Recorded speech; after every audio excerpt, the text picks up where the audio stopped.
Hey ladies, your host Jennifer D'Amato here, just hopping on before we dive into part 3 of the Rewind Marriage series to let you know, if you're new here, that I'm on a bit of a sabbatical for the month of July. Yeah, I'm out traveling with my family, soaking in as many memories and moments as I can. If you're following along on social media, you've probably been seeing all the great things that we have planned. Yeah, I'm recording this before I leave, so you know how it goes. You have all these plans in your head, and then we'll see how things go. Anyway, I really am excited to share this rewind part 3 with you. We talked last week about arguing, fighting, disagreements in marriage, which are real, and one of the big ones can be about parenting. We have 4 daughters, and so you can imagine there's been some disagreements. There's been some arguments. There's definitely been some, I see it this way, you see it that way. What do we do? Let's dive into part 3 of the marriage series and talk about what do you do when there's disagreements in parenting. Hey ladies, welcome to episode 58. We are in part 3 of my 4-part series on marriage. I am really excited to dive into this episode and talk about what happens when you disagree on parenting. I'm going to take a couple different angles here. Before we dive in, though, you may have seen on Instagram that I made an announcement for the end of 2020. I am doing something that I've never done before. I am not taking any more 90-day clients. The reason being, I have surgery scheduled in December, and I want to be able always to show up for my clients 110%. Like, I give everything to my one-on-one clients. And to be able to do that, what I've done is created a 4-week program. Yep, just 4 weeks focused on intuitive eating. Week 1, identify food rules and the food police. Week 2, increase awareness around hunger, fullness, and satisfaction. And let me tell you, there's a difference between those. Week 3 is we'll talk about integrating mindful movement. In week 4, we'll talk about intuitive eating with gentle nutrition. If this is something you are interested in, do not wait. I am only taking 5 clients for this 4-week program. It will be for the month of November, skipping the week of Thanksgiving here in the States. I say that because I do have Canadians who listen to the podcast, and they already had their Thanksgiving in October. So if you want in, there is a special email below. Please email me right away. Say, I want to be one of those clients. This 4-week program is priced at $397.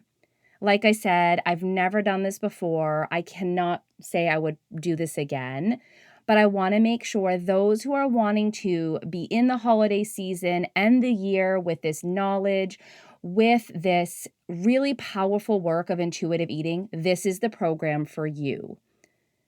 All right, we should dive in though to this episode on parenting. Let's go.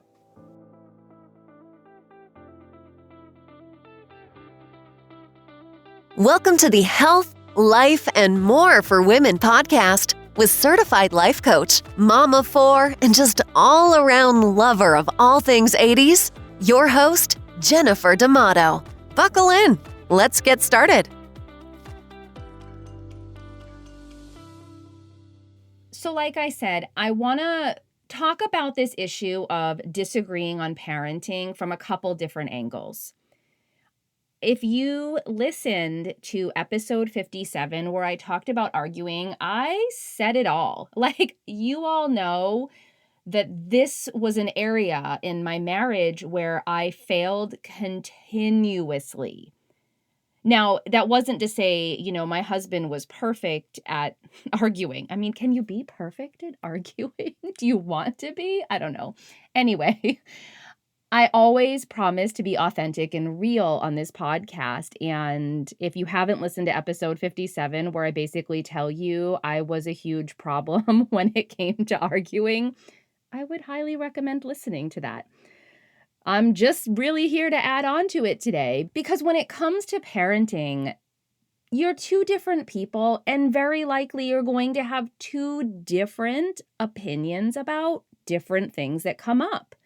And here's the thing about parenting is you actually can't predict all of them. You can't.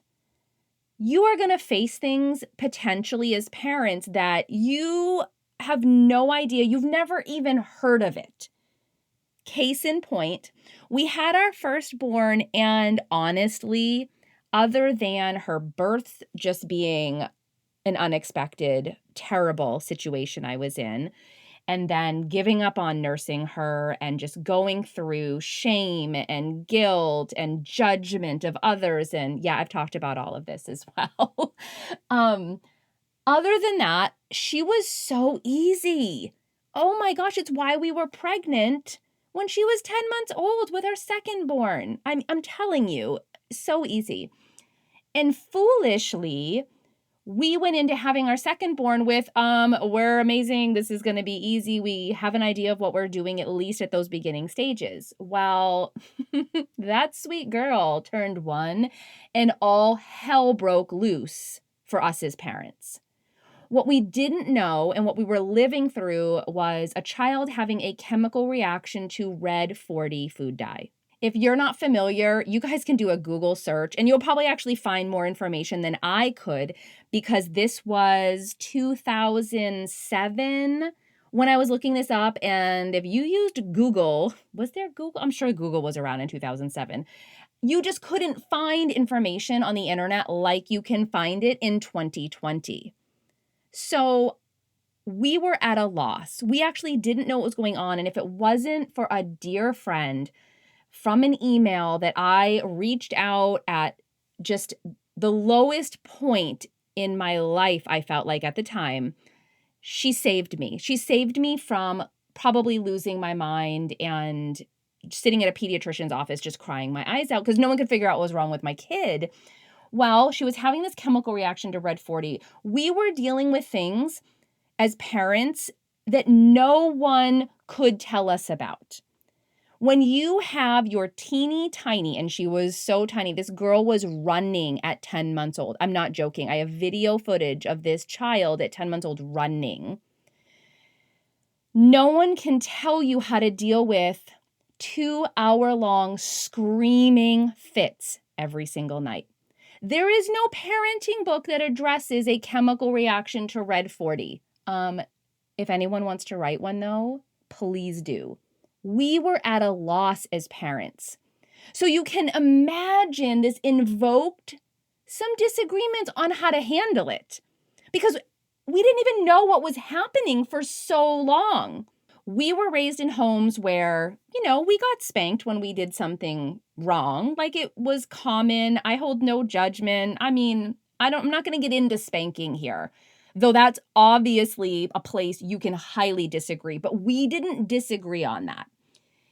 Now, what happened, though, was we had to take a completely different approach with our second born, and it brought up all this tension. It brought up so many disagreements on what was best to do because neither one of us knew what was best to do. We were both losing our minds. Here's what we learned of when you disagree is not to get into it in the moment. When you're both upset, when something has triggered all these thoughts, all these emotions, that is not the time to deal with it. And your girl Jen didn't figure that out quick enough. I would second guess or question or judge or throw something out to my husband in those moments, which we weren't even dealing with what was going on with the child, which, of course, there were other things that would come up. I'm just using this one example of our second born. There were things that would come up and I would just lose my crap. Full on lose my crap. And I'm upset about what's going on and not knowing, and I'm just yelling to yell at that point. I'm disagreeing with how David's handling something, and do you know what that did? It hurt him. It made him feel that he didn't even know what was best for his own child. in the moment, when you disagree on what's happening, this is that great place where when I talked about arguing, you take a pause. Like, we need to just pause right here and have a discussion. That has worked so much better. Or if possible, if no one's in harm's way, if you have the ability to say, let it be what it is, and then let's talk about it later, when emotions have calmed down, when you're not at this heightened place, and you sit down and say, hey, so when that happens again, because the way kids work, things inevitably happen again and again. When that happens again, can we talk about how to handle that? Because I actually wouldn't have handled it the way you did. So I'd like to talk about a better way to handle it or something we can agree on, a middle ground. So my first advice, if you will, or observation of how to handle things when you disagree on parenting is don't deal with it when emotions are high and right in the moment.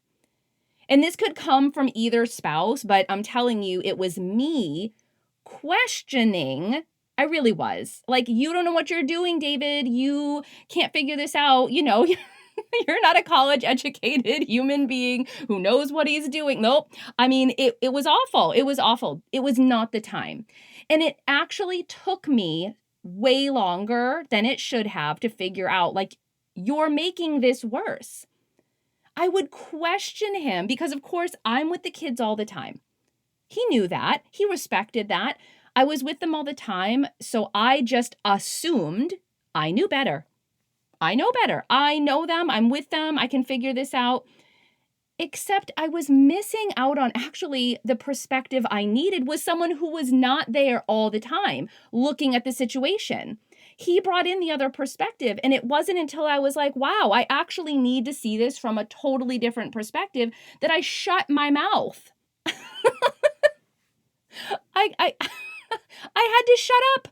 That's a lesson I've had to learn the hard way a lot. You've probably figured that out by now. But I did have to figure out that if I wanted a happy marriage, on top of parenting our kids in the best way, if I wanted that happy marriage, though, if I wanted to be friends with this human for the long term, I had to stop doing what I was doing. I had to stop questioning everything he was doing as a parent. And I say everything, that sounds really, really dramatic. It wasn't everything, but it was enough that he felt it. That it was actually something like a wedge coming between us.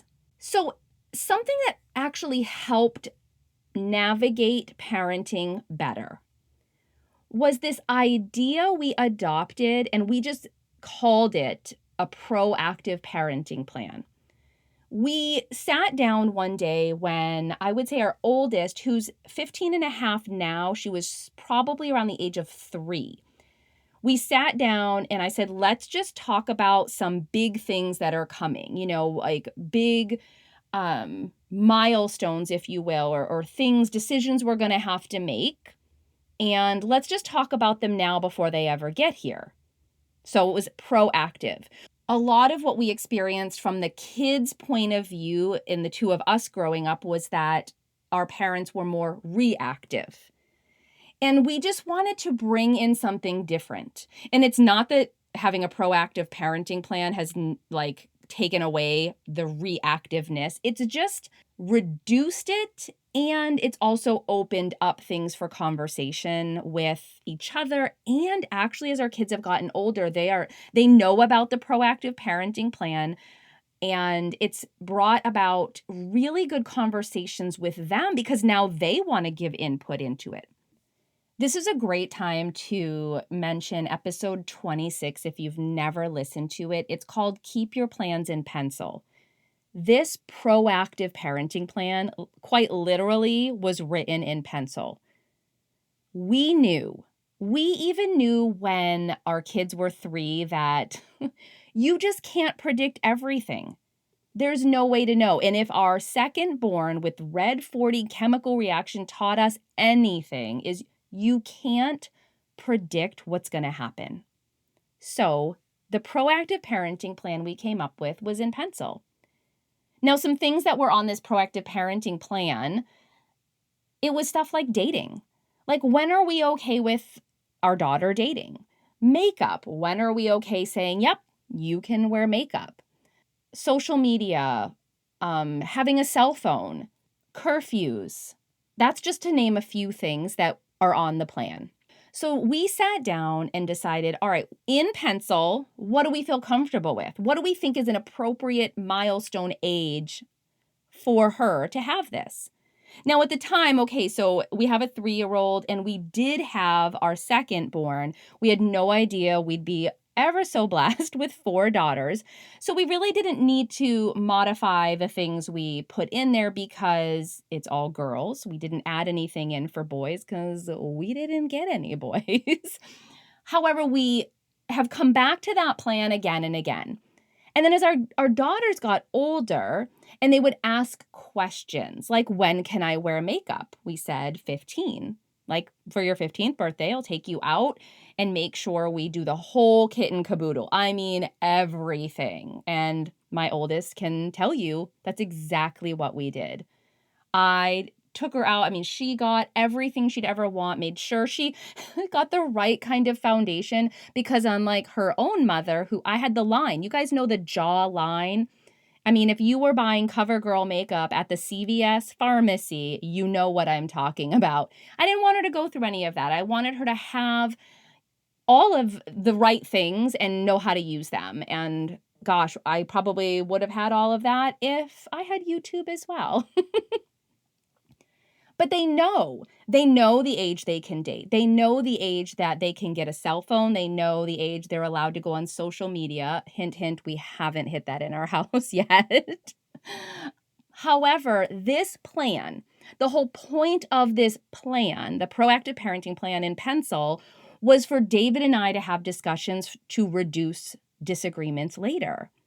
We actually had the, I don't know, disagreements, if you will, but I guess they really weren't because it was proactive. We weren't even addressing when she was 3. It wasn't an issue about dating. We weren't thinking, like, oh my gosh, our 3-year-old dating. No, because it was so far out. But we could have the discussion then instead of the disagreement in the moment. I have to say, again, I'm so grateful that I understood the pencil principle even back then, because some things have had to change. And what's so great is we had those discussions. So as new milestones are approaching, we can sit down and have a discussion about that, because inevitably our kids are a factor now. When you have teenagers, they're factoring into, hey, so I think it was our oldest, had an entire, I think it was 10-point outline of why she wanted a cell phone. And it was before we were really comfortable with her having a cell phone.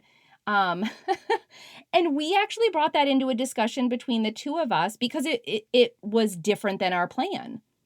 She had amazing points. And we found a middle ground between actually the 3 of us that we were comfortable with. Having this plan has greatly reduced our disagreements. And it's not that we never disagree. If you never disagree on parenting stuff with your partner in crime, parenting other humans, are you even talking about what's going on with your kids? I mean, inevitably, I think those disagreements are going to happen. You're 2 different people who had 2 different childhoods yourself, 2 different sets of parents. Or, David was raised by a single mom and his grandparents were part of that equation. I was raised by, high school sweetheart, still married to this day. Very different homes. So those factor into what we bring into our parenting. It's inevitable. We don't fight it. We just know now we need to have these discussions before the thing arises. We can't get into it in the moment. We end up in that having to use the 6 rules of arguing. We have to go back there because we end up in an argument. We end up disagreeing, which ends up causing this tension. And we actually would just rather not have that. And we'd rather not have that in front of the kids. We'd rather not have that become this divisive thing, this wedge between the 2 of us. So we bring it into a discussion rather than a disagreement. Because remember, when you show up for a discussion, we're trying to find middle ground. We're trying to find a compromise. And if you go back to the rules of arguing, it's not about winning. It's not about I win. I will present my case. I will explain where I'm coming from. I do have the girl factor, the female factor that I bring into it. And what's great is I know now I need to have the male perspective. I need to have someone who's not a girl bring in that perspective because I don't think about things that he thinks about. So we end up having a discussion more than we have a disagreement. If you have kids and you've not sat down and really just even had this discussion or made this proactive parenting plan, it's never too late. You're like, "Mom, my kids are older." That's okay. What's coming up for them?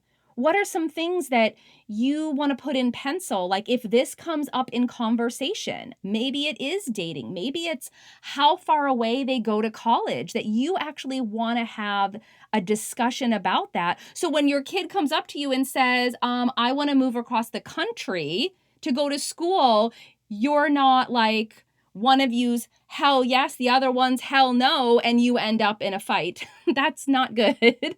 Have that discussion then. That's actually not on our proactive plan. I actually think we probably need to discuss that, though we're really supportive of our kids going away to school because we have no leg to stand on. We both moved far away from home, so who are we to tell our kids they can't go? I'll just cry in the closet before I record a podcast episode if that's what they decide. So you can make this plan and you can even utilize that pause. If you're seeing those emotions come in, step away from it. Don't react in the moment. If everyone's safe, one parenting decision being made that you're not in 100% agreement with is not the end of the world. I assure you. I look back on those things that I thought were huge and they just were not.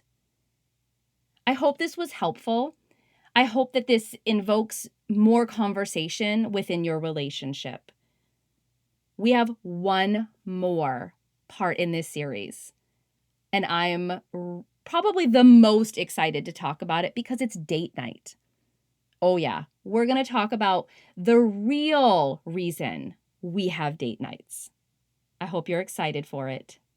Next week, we'll dive in.